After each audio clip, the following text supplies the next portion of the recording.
નમસ્કાર ખેડૂત મિત્રો, હું રાઘવાણી રાહુલ કોરોમંડળ વતી આપ સૌનું સોશિયલ મીડિયાના માધ્યમથી આપ સૌનું હાર્દિક સ્વાગત કરું છું. તો આજે આપણે એક મરચીના ફિલ્ડ વિઝિટ માટે આવ્યા હતા. ગામ હમઢિયાળાની અંદર એક પ્રગતિશીલ ખેડૂત છે કાનજી દાદા. તો આજે આપણે વાત કરવાના છીએ પાકના એક જ ખાતરમાં પાકનું સંપૂર્ણ પોષણ. તો આપણે ખાતર વિશે દાદા પાસેથી જાણશું કે તેમને આ ખાતર વાપર્યા પછી શું રિઝલ્ટ મળ્યું અને શું ફાયદો થયો છે. તો તે ખાતર છે આપણે ફિટસોલ સોલેનિસી. તો આપણે દાદા પાસેથી પરિચય મેળવીને તેમના અભિપ્રાય લઈશું. દાદા, તમારું નામ? મારું નામ કાનજીભાઈ ધનજીભાઈ સાબરા. તમારું ગામ? સમઢિયાળ નંબર 1, તાલુકો જિલ્લો બોટાદ. તાલુકો બોટાદ, જિલ્લો તમારો એક મોબાઈલ નંબર ખેડૂત મિત્રોને જણાવી. 990949 તો કાનજી દાદા, આપણે આ મરચીના આપણે આજે કેટલા દિવસ થઈ જાય છે? એના 2 મહિના થયા. મરચી આજે 2 મહિનાની થઈ ગઈ છે.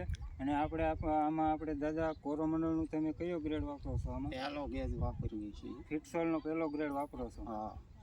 તો ખેડૂત મિત્રો, તમે મરચીમાં આપણે જોઈ શકો છો કે ફિટસોલ સોલેનિસીનું રિઝલ્ટ શું છે. તો દાદા, તમે જે આ ખાતર વાપર્યું તેનાથી તમને આમ શું ફાયદો છે? મારે ઘણો લાભ થયો એનાથી. આમ શું ફાયદો શું દેખાણો? આમાં તો પીળી હતી, લીલી થઈ ગઈ. હા. અને પાંદડા હારા, રોગ ઓછા છે. રોગ જીવાત ઓછી છે. ત્યારબાદ ગ્રીનરી સારી છે અને ફૂટ પણ સારી છે. અને તમે આપણે આજે ફિલ્ડ ઉપર જ ઊભા છે, તમે જોઈ શકો છો કે મરચાં બેસવા માંડ્યા છે ફિટસોલ વાપર્યા પછી. તમે જોઈ શકો છો. તો ફિટસોલ સોલેનિસી વિશે વધારે વાત કરું તો તેમાં નાઇટ્રોજન, ફોસ્ફરસ, સલ્ફર, પોટાશ, ત્યારબાદ બીજા માઇક્રોન્યુટ્રન જેવા કે ઝીંક, બોરોન, મેગ્નેશિયમ, આ બધા કરીને 10 માઇક્રોન્યુટ્રન ફિટસોલ સોલેનિસીમાં આવે છે. તો આજે આપણે ફિલ્ડ ઉપર જ ઊભા છે, તમે જોઈ શકો છો. આખા ફિલ્ડમાં ફિટસોલનો પહેલો ગ્રેડ વાપરેલો છે. અને વધારે ફિટસોલ વિશે વાત કરવામાં આવે તો ગ્રેડ 1 જે છે તે ફ્લાવરિંગ સુધી, એટલે કે તમે પહેલી વીણી ઉતારી લો ત્યાં સુધી ગ્રેડ 1 વાપરવાનો છે. અને ત્યારબાદ ગ્રેડ 2 જેમાં પોટાશનું પ્રમાણ 32% રાખવામાં આવ્યું છે, જેથી ફળ બેસવા મળે ત્યારે પોટાશની વધારે જરૂર પડતી હોય છે. તો ગ્રેડ 2માં પોટાશ અને કલર પણ તે પ્રમાણે રાખવામાં આવ્યો છે. ગ્રેડ 1માં કલર લીલો છે, જે તમે ખેડૂત મિત્રોને જે આપણે મજૂર અથવા ભાગ્ય રાખવામાં આવેલો હોય તે પણ સરળતાથી સડાવી શકે છે કે ખેડૂત કહી શકે કે લીલા કલરનો ગ્રેડ આજે કિલો 2 કિલો જે આપવાનો હોય આપી દેજો.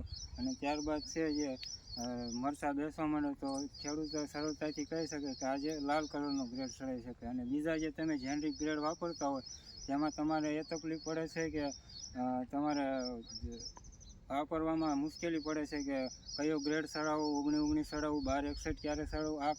આ ગ્રેડમાં તમારે સંપૂર્ણ માઇક્રોન્યુટ્રન એક સાથે તમારે જે પાકને જરૂરી છે તે મળી રહેશે. તો દાદા, તમારું શું કહેવું છે કે બીજા ખેડૂત મિત્રોને આ વાપરવા જેવું છે કે બધા ખેડૂતોને વાપરવા જેવું છે? મને સારું લાગ્યું. તમે આ સાલ જ વાપર્યું કે આવતી સાલ? આવતી સાલે મેં વાપર્યું હતું. આવતી સાલ તમને વાપરી એટલે મને ખ્યાલ આવ્યો વાપરવું. તો ખેડૂત મિત્રો, તમે ખેડૂતના મુખેથી સાંભળી શકો છો કે ફિટસોલ વાપરવા જેવું છે કે નહીં.